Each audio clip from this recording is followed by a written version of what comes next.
مسئلہ نمبر 12، فدیہ کتنا ہے؟ وہ قرآن میں آیا کہ ایک مسکین کو ایک وقت کا کھانا کھلانا. حنفی ویسے کہتے ہیں 2 وقت کا کھانا.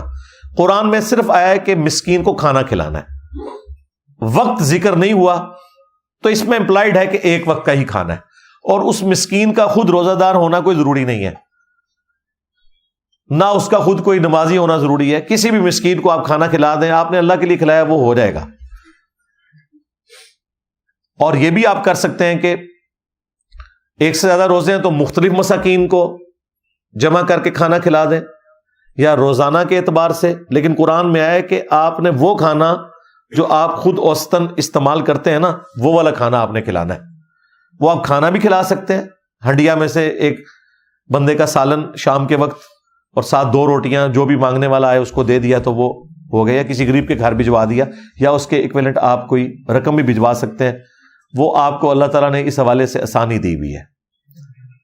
بخاری میں تو آتا ہے کہ انس بن مالک جب بوڑھے ہو گئے تھے نا، تو وہ روزے نہیں رکھ سکتے تھے، 100+ ان کی ایج ہو گئی تھی، تو وہ مساکین کو اپنے گھر بلا کر گوشت کے ساتھ کھانا کھلایا کرتے تھے. یعنی اعلیٰ درجے کا کھانا کھلاتے تھے کہ میں اللہ کی راہ میں خیرات کر رہا ہوں، اس لیے اعلیٰ درجے کا کھانا میں دوں گا.